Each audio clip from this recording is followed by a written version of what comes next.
जबलपुर के गणमान्य नागरिक और देश भर से यहाँ पहुंचे सभी लोगों को मैं पुष्पेंद्र कुलश्रेष्ठ आपसे सिर्फ 2 लाइनें कहना चाहता हूँ।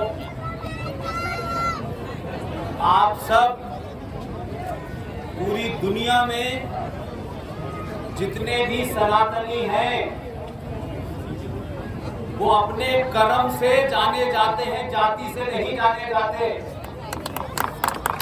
अनादिकाल से भारत भूमि कर्म प्रधान भूमि रही है, जाति प्रधान कभी नहीं रही।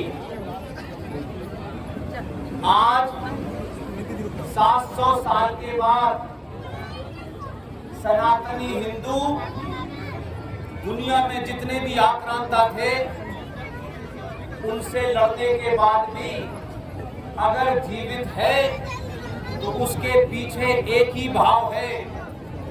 सत्ताएं आई, सत्ताएं चली गई, बड़े बड़े नादिर शाह आए, बड़े बड़े आताताई आए, चले गए। उसके पीछे एक ही वाक्य है जो हम सबको ध्यान रखना चाहिए, और ये बात किसी पार्टी को, किसी संगठन को न हिंदुओं का ठेका देता है और न किसी पार्टी को हिंदुत्व की बात कहने के लिए कहता है। मैं आज भी मानता हूं कि भारत भूमि पर 95 करोड़ सनातनी जिस दिन भी अपनी सामूहिक शक्ति का प्रदर्शन करेंगे, सत्ताएं आपकी चौखट पे नाक रगड़ेंगी। इसलिए एक ऐसा समय जिसमें आप अपनी भूमिका अपने सामर्थ्य के हिसाब से तय करें। इसलिए मैं आप सबसे विनती करता हूं, आप किसे वोट देते हैं नहीं देते ये महत्वपूर्ण नहीं है, क्योंकि मैं ये मानता हूं कि देश से बड़ा राष्ट्र होता है और राष्ट्र को समाज चलाता है, साधु संत चलाते हैं, हमारी आस्थाएं चलाती हैं, हमारी परंपराएं चलाती हैं। लिहाजा आप इस दौर में लिख सकते हैं तो लिखिए,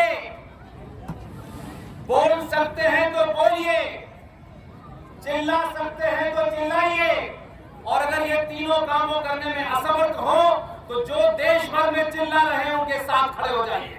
बहुत बहुत धन्यवाद।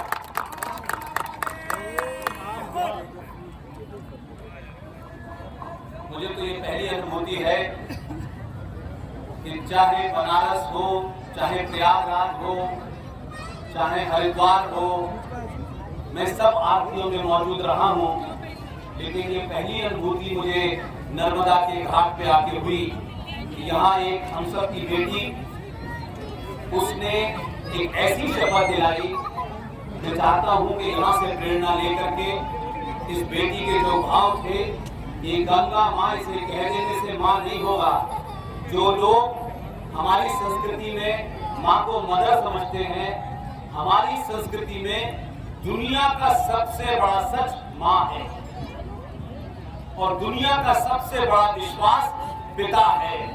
इसलिए माँ को जितना पवित्र आप रखते हैं उतना ही पवित्र आपको माँ गंगा से लेके माँ नर्मदा को रखना है। इस बेटी ने आपको वो बोध कराया है। मैं कोशिश करूंगा कि बनारस की यात्रा में, प्रयागराज की यात्रा में वहाँ बेटियों को प्रेरित करूंगा कि हर वक्त इस पर ये आरती हो, इस बेटी का मैसेज वहाँ की लोकल कोई बेटी बोले, ताकि हम सबको ये एहसास हो कि हम गंगा माँ के अंदर पूजा और आस्था के लिए आते हैं। इस बहते हुए पानी में हम अपनी जीवित माँ को देखते हैं, तो जब हम अपनी माँ के प्रति इतने दर्शन होते हैं कि वो अपवित्र ना हो जाए, तो फिर गंगा, यमुना या नर्मदा को पवित्र बनाए रखना भी ये सनातनी हिंदू की जिम्मेदारी है। इस बेटी को धन्यवाद देता हूँ। मैं तो समझ रहा था कि ये कोई रिकॉर्डिंग चल रही है, तो बाद में पता चला कि इन्होंने लाई है। आपके माता पिता को मेरा प्रणाम करिएगा और स्वस्थ रहिएगा और कुछ दूध भी पिएगा, मुझे आगे से लड़ना है। Thank you.